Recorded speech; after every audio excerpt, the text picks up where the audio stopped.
Et bonjour à tous et bienvenue sur la 7e Illusion, on espère que vous allez bien. Comme d'habitude, je suis votre hôte, je suis Sawyer, le CEO de la 7e Illusion, mais je ne suis pas tout seul, une fois n'est pas coutume. Je suis avec Joe, comment tu vas? Salut, salut! Et ça Salut. va plutôt bien, plutôt chill pour Bah Noël. On va écoute, voilà. parler d'un film Sonic, donc let's go! Bah écoutez, oui, effectivement, on va parler d'un film Sonic pour Noël parce qu'on enregistre cette émission le 25 décembre. Et oui, même à Noël, nous, on travaille. Mais écoute, on l'a vu ensemble du coup, parce qu'effectivement, c'est Sonic 3, donc suite des deux premiers Sonic, l'un qui est sorti en 2020 et l'autre en 2022. Évidemment, la saga a été un peu connue au départ à la base avec son bad buzz du Ugly Sonic, etc., qui a été refait avec un design, etc. Mais il faut dire que le premier avait plutôt bien marché et le deuxième aussi. Donc ils reviennent cette fois-ci avec Sonic 3. Sonic 1 introduisait donc le héros, le premier, donc adapté évidemment de la fameuse saga de jeux vidéo de Sega. Donc le premier film Sonic introduisait le personnage. Le deuxième introduisait évidemment Knuckles et Tails. Et ici, on nous introduit Shadow, voilà. Mais donc, je vais pas en dire plus, on va dire un peu de synopsis. Et ensuite, on va un peu discuter du film. Donc, Sonic, Knuckles et Tails se retrouvent face à un nouvel adversaire, Shadow, mystérieux et puissant ennemi au pouvoir inédit. Dépassé sur tous les plans, la Team Sonic va devoir former une alliance improbable pour tenter d'arrêter Shadow et protéger notre planète. Alors, du coup, Sonic 3, qu'on a pu voir tous les deux ensemble, qu'est-ce que tu en as pensé? Mais avant, qu'est-ce que tu as pensé des films Sonic, des deux premiers, et qu'est-ce que c'est ton rapport globalement à la saga même de jeux vidéo? Alors, mon rapport à la saga de jeux vidéo, c'est comme ça déjà que j'ai connu Sonic. C'était par les jeux vidéo, par la Sega, et c'est des jeux que j'aime bien, mais c'est pas des jeux qui sont objectivement pensés pour la narration. C'est comme Mario, quoi. Ah oui, sauf que je viens de te dire que Mario, il y a beaucoup plus de dialogue que dans Sonic. Potentiellement. Ouais, c'est... Ouais, plus ou moins, ouais. Mais on arrive sur qu'est-ce que l'essence déterministe de Sonic à travers le support audiovisuel? On l'a déjà vu dans des dessins animés. Si je suis fidèle à mon enfance, je te parle de Sonic le Rebelle, mais j'ai beaucoup plus grandi et apprécié les œuvres telles que Sonic X ou même la fin de saison de Sonic Boom. Et bah, Sonic au cinéma, c'est compliqué. Parce que le premier opus, tu parles du Ugly Sonic, je te dis que même en remodifiant un design, tu ne remodifies pas un film et que le premier est nul à chier. Non. C'était quasiment un non-film qui ne cherchait ni de la mise en scène, ni de la photo, ni de l'acting, ni de la narration. Juste des caméos et du fanservice. Le 2 est un potentiel bon film s'il est réalisé par Zack Snyder, mais malheureusement, c'est un film qui se contente de faire du Zack Snyder sans mise en scène derrière, sans photo, et où toute l'action n'est qu'aseptisée et singée par rapport à l'action hollywoodienne. Et on arrive sur un Sonic 3 où je ne sais pas ce qu'a fait Paramount, mais il y a tellement d'idées dans Sonic 3 que j'en suis surpris. Bah, j'ai un rapport un peu plus personnel à Sonic pour le coup parce que j'aime beaucoup les jeux vidéo. J'ai fait le premier, le deuxième, peut-être même le 3. Je crois que c'est le 3 avec Knuckles, hein, ouais, c'est ça, c'est Sonic 3. Et je suis aussi un, en fait, j'ai eu beaucoup plus de mal à jouer à Sonic 3D, etc. On parlera aussi de Sonic Adventures 2 qui est une grosse source d'inspiration pour ce Sonic 3 le film. Mais moi, j'étais beaucoup plus dans les Sonic 2D. Récemment, voilà, mais j'ai beaucoup apprécié le Sonic Mania qui était, s'il me semble, une idée faite par les fans à la base, conçue par les fans, et qui a été officialisée par Sega. Et moi, j'ai passé un super moment devant, enfin, je trouvais que c'était vraiment excellent. Et c'est vrai que c'est un univers un peu farfelu, pas autant que Mario, justement, pour en revenir à un peu son concurrent direct, mais avec des hérissons, etc., des animaux de couleurs différentes qui se battent contre un méchant qui est Eggman, du coup, donc Robotnik. Et donc, j'arrive face au premier, que je trouve un peu paresseux, en fait, parce que c'est pas un mauvais film non plus, je le trouve juste très moyen. Parce que là où moi Jim Carrey m'amuse totalement, on parlera de Jim Carrey parce qu'évidemment il revient dans les deux films, mais moi je trouve Jim Carrey vraiment exceptionnel dans le rôle de Robotnik. Je trouve que ça fait un peu, ça m'a fait penser à Hop d'ailleurs, le film Illumination avec le lapin, notamment parce que James Marsden est aussi dedans et fait exactement le même rôle que dans Hop. Mais donc je trouve le film un peu paresseux, un peu moyen. En tant que fan de Sonic, je passe un ok moment. En tant que cinéphile, je passe pas vraiment un très bon moment, faut le dire. Et le deuxième est pas excellent non plus. Mais il touche quand même quelque chose, c'est-à-dire qu'il s'assume plus. Je trouve qu'il assume plus un peu le fun de la saga. Il comprend plus en fait ce que c'est aussi le cœur de la saga, à savoir globalement en fait des animaux en CGI qui se tapent sur la gueule quoi. Enfin c'est avec Knuckles etc. Moi je trouve ça plutôt malin et assez drôle. Le problème c'est qu'il est freiné par plein de moments en fait avec des humains etc. qui sont imblairables. Et j'arrive face à ce troisième et c'est vrai que c'est assez surprenant. Je dirais pas non plus que c'est un très bon film parce que je trouve qu'il a beaucoup de problèmes, notamment de ton et de rythme. C'est assez terrible, mais je me trouve quand même face à un film qui est assez généreux et qui assume en fait de faire vraiment ce qu'il fait, qui délaisse quand même les humains, ce qui est un truc important à part Robotnik. On reviendra sur Robotnik plus tard, mais qui adapte vraiment très bien le personnage de Shadow, qui je trouve est assez drôle par moment en fait. Et surtout est assez généreux en fait en termes de combat et surtout niveau VFX. C'est pour ça que je voulais t'interroger là-dessus en premier. Qu'est-ce que tu as pensé des effets visuels? Et je les trouve assez aboutis et en fait assez balèzes en fait la manière dont c'est construit, sachant que c'est pas un film d'animation, mais 75% du film va être avec des personnages pas en animatronique, mais en synthèse, quoi. Ben, c'est pour ça que je parlais d'une prouesse de production de mon intro. C'est parce que c'est un pari osé de c'est des humains pour faire un film quasiment en animation. Et ça marche. Et on se rend compte avec Sonic 3 que ce qui marchait pas dans Sonic 1 et ce qui marchait pas dans Sonic 2, c'était que quand tu veux faire de la CGI et que tu la mêles à des humains, on voit directement les délimitations. Et là, tu arrives sur des décors qui sont filmés, des vrais décors, mais avec des personnages quasi uniquement en prise de vue synthétique. Sûrement de la mocap, je sais pas comment ils ont fait ça, mais qui marche. On ne voit plus les délimitations entre les êtres parce que c'est que des êtres virtuels, mais dont l'impact sur le réel n'a jamais été aussi fort. Je pense à la première scène d'action mettant en scène Shadow, où oui, tu as voulu repomper Akira, mec, mais GG, tu l'as bien fait. Mais c'est ça aussi qui m'a beaucoup plu, c'est que je trouve que les séquences d'action, et notamment visuelles, sont assez nerveuses, en fait, sont assez bien traitées. Ils sont plutôt bien foutus. Il y a une vraie idée, en fait, sur la manière de construire, en fait, tout ce truc-là. Et c'est un film, je trouve, qui ne... Alors, sauf sur certains moments dans la deuxième partie, mais qui ne perd pas de temps, en fait. Qui va à 2000 à l'heure, peut-être parfois un peu trop, mais en même temps qui arrive justement à aller vraiment à l'essentiel. Dès les 10 premières minutes, tu as une scène de baston avec Shadow, etc. Et c'est plutôt bien foutu. Moi, je trouve que le personnage de Shadow, d'ailleurs, qui a été souvent moqué, parce que Shadow, il vient de cette ère. On a voulu faire, c'est Vegeta quoi, globalement sur DBZ. On a voulu faire vraiment ce personnage très sombre, etc., qui a un flingue, qui a une moto, etc., qui a un passé sombre ou quoi. C'est quelque chose qui peut marcher et qui marche assez bien. Le truc, c'est que on va peut-être alterner entre un point négatif et un point positif.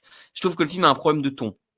C'est-à-dire qu'il alterne entre l'histoire de Shadow, qu'on spoilera pas, mais voilà, le trailer le balance presque, mais on va éviter de la raconter. L'histoire de Shadow qui est tragique, et ensuite Bah, des retenez vannes juste de Sonic. qu'il a un passif avec une chanson de Dua Lipa, mais voilà. Oh là là, voilà. Mais voilà, il y a tout ce truc-là avec Shadow, et qui est contrebalancé par des vannes un peu lourdes de Sonic, ou des références, des trucs comme ça, ou alors des trucs des gags un peu visuels de Robotnik, que moi je trouve très drôle, mais le film a un peu un problème de ton, en fait. Je trouve qu'il sait pas où donner de la tête, et il veut donner à un peu tout le monde. Du coup, je trouve qu'il se perd un peu là-dessus. Je sais pas si t'es d'accord avec moi. Je suis d'accord. Ben, il y a indéniablement un problème de ton.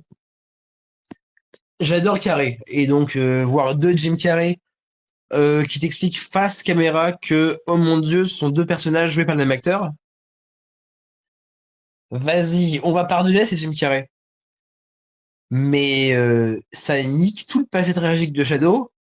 Bah, ça détruit aussi ce que veut faire la Team Sonic, à savoir cette quête de fraternité avec un être rouge au gros point qui t'explique que s'allier à des gens qui n'ont pas intégralement leur même mode de pensée, c'est pas dans ses habitudes, mais qu'il faut fraterniser contre l'ennemi. Grosso modo, la France insoumise du renouveau Front Populaire. Mais bon. T'es obligé de le placer à chaque émission, hein, c'est pas possible. Mais oui, c'est cette alliance contre cet ennemi. Bon, cet ennemi, entre guillemets, on est dans un film Sonic. Ouais, Voilà. après on nous vend une alliance, on nous vend une alliance. L'alliance, elle va durer 5 minutes hein, quand même. Hein. On va pas spoiler, mais bon, voilà quoi. Oui, c'est juste assez dommage. Tu parlais de ton tout à l'heure. On nous vend une alliance qui, au final, est éclatée pour former trois duos. Ouais, très clairement. Il y a une espèce de triple duo qui marche, mais en même temps qui marche plutôt bien parce que là justement je vais enchaîner là-dessus, c'est que je trouve que pour le coup Jim Carrey fonctionne bien dans le film. parce que c'est là où il est le plus libre, à mon sens, dans les 3 longs métrages. Et il assume vraiment d'avoir un truc, mais qui part dans le what the fuck et dans le truc. Et c'est ce Jim Carrey là que j'aime vraiment. C'est un truc où il est illimité. En fait, tu sens vraiment qu'ils l'ont laissé faire ce qu'il voulait. Et du coup, ça donne des scènes qui sont assez drôles. D'ailleurs, big up parce qu'on parlera. Moi, je trouve que la VF fonctionne parce qu'on l'a vu tous les deux en VF, faut le dire. On l'a vu tous les deux en VF. Je trouve que Bentala est toujours pas très très bon, mais il est mieux que sur le premier. En tout cas, j'ai vu le deuxième en VO, mais je trouve qu'il est mieux que sur le premier, en tout cas où il était vraiment désastreux.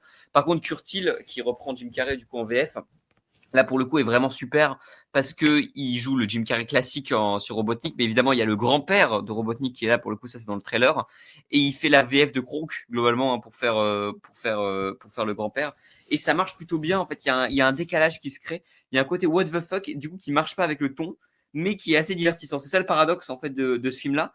Et du coup, moi, je me retrouve un peu perplexe, mais j'ai du mal à dire que j'ai pas passé un bon moment devant le film en fait, tant il me divertit en fait avec son humour.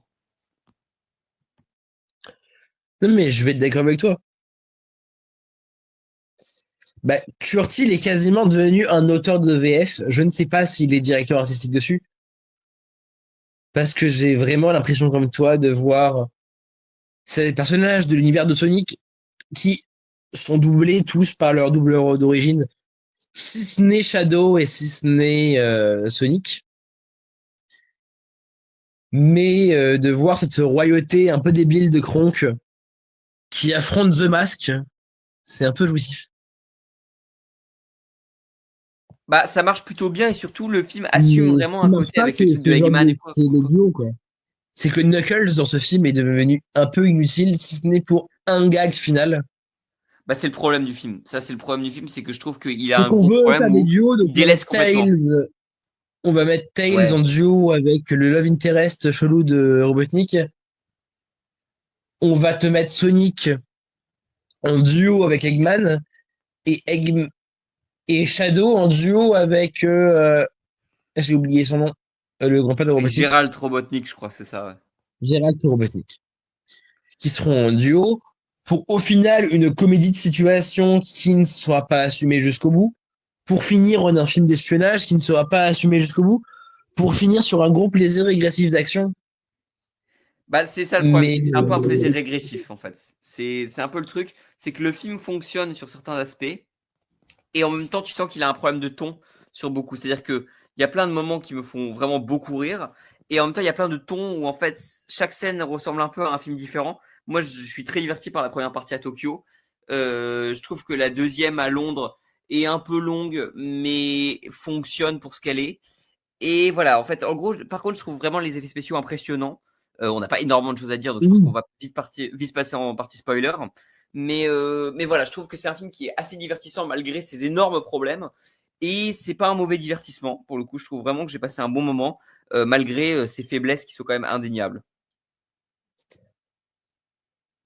malgré les faiblesses indéniables, c'est ça le problème. Mais surtout que la partie à Tokyo, oui, elle est bonne parce que dans tout ce que ça va citer, du Akira, du Godzilla de Roland Emmerich, ou même du Iron Man 2 par moment, ça reste un film à part entière qui est bon, mais qui se casse la gueule en voulant faire un climax exploitant le côté japonais what the fuck, et notamment des karaokés. Et en même temps, c'est ce qui marche sur la fin du film, quoi, pour le coup. Le Et côté what the fuck assume vraiment, il marche vraiment très très bien, quoi. oui, mais j'ai l'impression de voir deux citations de pop culture japonaise coincées, qui coincées dans un film américain. Parce que Ouais. l'acte d'espionnage, c'est purement du James Bond avec Sonic, et c'est très drôle, plutôt du Kingsman, j'ai envie de te dire. Et c'est de l'humour qui marche à 100%. Et malheureusement, on te quitte un karaoké pour arriver sur des BZ pendant 40 minutes, mais quel plaisir. Ah, écoute, je pense qu'on va passer en partie spoiler parce que je pense que les gens ont compris globalement ce qu'on pense dans les grandes lignes de Sonic le film 3. On vous invite à aller le voir si ça vous fait plaisir parce que on n'a vraiment pas passé un mauvais moment, même s'il y a quand même des failles qui sont indéniables vraiment dans le long métrage. Mais écoute, on va passer en partie spoiler. Moi, je trouve que le climax sauve globalement vraiment la qualité générale du film parce qu'il est assez régressif, il passe assez bien, les effets spéciaux sont assez impressionnants et sans aller, bon, il va vraiment dans le fanservice complet, mais en le faisant, il assume quand même une, enfin, je sais pas en fait. Il y a quelque chose qui marche plutôt bien en fait dans le sens où c'est assez généreux en fait niveau action, je trouve. Ben, c'est peut-être trop généreux, mais je pense que le film surtout comprend son public. C'est ça aussi, je pense. Ouais. Et qu'il a compris qu'au bout de 2 heures, on n'a plus envie de voir Sonic taper Shadow, on a envie de les voir se taper l'un contre l'autre et l'un avec l'autre.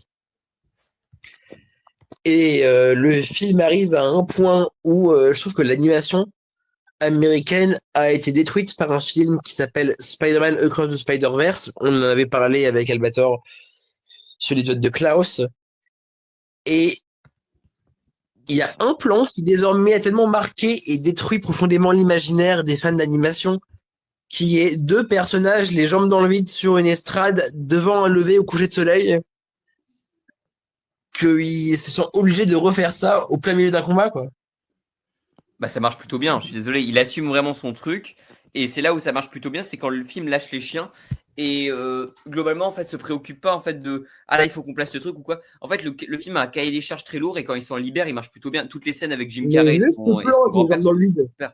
qui est Comment ça? les deux assis sur la lune, les jambes dans le vide en train de regarder la Terre, c'est le plan qu'on se retrouve dans Spider-Verse avec Gwen, qu'on se retrouve dans cette série plus que moyenne qui Arcane. C'est un film Tu qu'on vas va retrouver avoir dans Sonic énormément de 3 problèmes, sache-le. et qui désormais devient le plan de référence du cinéma d'animation américain. Faut arrêter et passer à autre chose. Il y a d'autres plans qui existent, il y a d'autres références qui existent. Mais en fait, je suis désolé, mais c'est bon. Déjà, on chipote sur un plan et la scène. Moi, toutes les scènes de montage avec Jim Carrey et son grand-père, je trouve que c'est les meilleures scènes du film parce que elles sont assez assumées, elles sont assez drôles et elles passent vraiment bien. Quoi, il y a un Oui, humour qui marche mais excellemment parce bien que c'est dans une ces scènes-là, scène qui raconte quelque chose de la carrière de Jim Carrey. entre autres. Ouais. Quand tu me ramènes que ces deux scènes-là, ça disserte de la carrière d'un acteur qui va arrêter. Est-ce qu'il va vraiment Et arrêter? si Parce qu'à Jim chaque fois, il Carrey, revient, à chaque fois, il dit qu'il va arrêter. et Mais si Jim Carrey arrête sur Sonic 3, c'est une fin de carrière cohérente. oui, en sorte parce que Le c'est vraiment le monde, truc où il fait tout ce qu'il veut, etc. le sur monde l'écran. rend hommage à Jim Carrey. Et Oui, Jim c'est vrai Carrey qu'il sauve y a le cette monde. scène-là du sacrifice de Jim Carrey à la toute fin, quoi. Oui, mais du coup, c'est une séquence qui est hyper intéressante parce que toutes ces deux dualités entre les deux Robotnik racontent la carrière de Jim Carrey. Et que Jim Carrey sauve le monde à la fin, bah merci, il nous a sauvés avec sa carrière, on lui rend hommage maintenant. C'est pour ça que pour moi, dans Sonic 4, il n'y aura pas de Jim Carrey. On va Bah, je pense passer pas dans non un plus. pur film Ouais. quasiment d'espionnage avec des Metal Sonic partout. Parce que très clairement, le problème, c'est que moi j'ai un peu peur pour Sonic 4, parce que s'il s'assume de plus en plus, parce que c'est ce qui a l'air d'aller, tant mieux. Le truc, c'est que le film passe souvent entre les scènes, s'ils nous font un truc un peu cringy avec une scène d'amour, enfin une scène de, enfin une relation en fait entre Amy et Sonic, etc. Tout ce truc-là, clairement, on va l'avoir. Et ça, pour le coup, c'est ce qui va. En fait, le problème de ces films, c'est qu'ils ne savent pas vraiment pour qui ils sont. Et je trouve que dans certaines scènes de Sonic 3, ils arrivent à le trouver et du coup, c'est assez régressif. Mais sur certains trucs, ils se perdent vraiment même dans ce film-là. Et du coup, j'ai un peu peur pour le troisième, même s'ils peuvent être intéressants avec le truc de Metal Sonic, etc. Parce qu'il faut le dire, Amy et Metal Sonic sont dans la scène post-crédit, voilà. À force Vas-y, de reprends. multiplier les petits friends, va à un moment falloir arrêter la série et on sait pas où. Bah, c'est ça Évidemment le que le problème, 4 c'est fait que, ouais. largement envie parce que le 3 est réussi. Mais est-ce que ce sera un plaisir régressif ou est-ce que ça va vouloir continuer de raconter un truc sur le cinéma? C'est ça. Après, je dirais pas que le film Sonic 3 raconte quelque chose sur le cinéma, hormis peut-être le truc sur Jim Carrey, effectivement, qui est bien trouvé. Mais moi, j'ai un peu. En fait, je sais pas. Il y a un truc, qui marche pas. Où en fait, le problème, c'est qu'ils vont aller trop dans le truc. Effectivement, ce que tu dis, Shitty Friends, où en fait, ça va être trop le bordel. Et là, peut-être que le film va avoir du mal à, encore une fois, à trouver pas trouver son public commercialement, mais trouver son public en termes de ton. Et c'est là où j'ai un peu peur. Mais enfin, bref, je pense que on a globalement beaucoup parlé de Sonic 3 là. Voilà, on n'a pas énormément de choses à dire. Franchement, c'est un film qui est assez divertissant, qui est assez solide sur certains bords, mais qui est quand même fragile sur d'autres.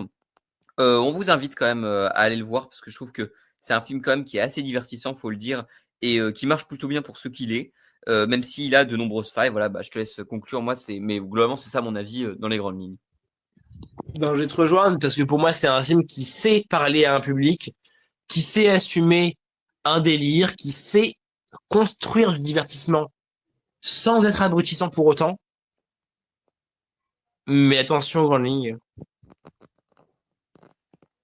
C'est ça, ouais, c'est Trop ça. de variations de ton peut tuer un film, mais Sonic 3 s'en sort. Mais donc le 4, attention.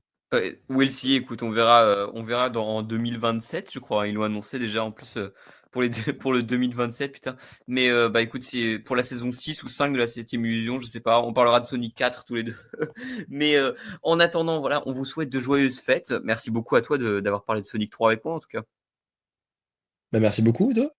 Et je le souhaite. Merci. Et voilà. Et vous, on vous souhaite des joyeuses fêtes. On rappelle évidemment que sur nos réseaux sociaux, vous pouvez voter pour votre film préféré de l'année, vos films préférés et vos films détestés de l'année. On va faire un formulaire là-dessus parce qu'on prépare actuellement les vidéos top flop de fin d'année. Et on prépare aussi des refontes, etc., des nouveaux trucs pour la nouvelle année. On espère que vous nous suivrez, pardon, je suis fatigué. Mais écoutez, pour ceux qui ne sont pas encore abonnés, vous n'hésitez pas à lâcher un like, à vous abonner, à regarder plein d'autres vidéos. On enregistre beaucoup, beaucoup actuellement. Mais donc voilà, voilà. Et merci à tous et à bientôt sur la 7ème illusion. Ciao, ciao. Ciao.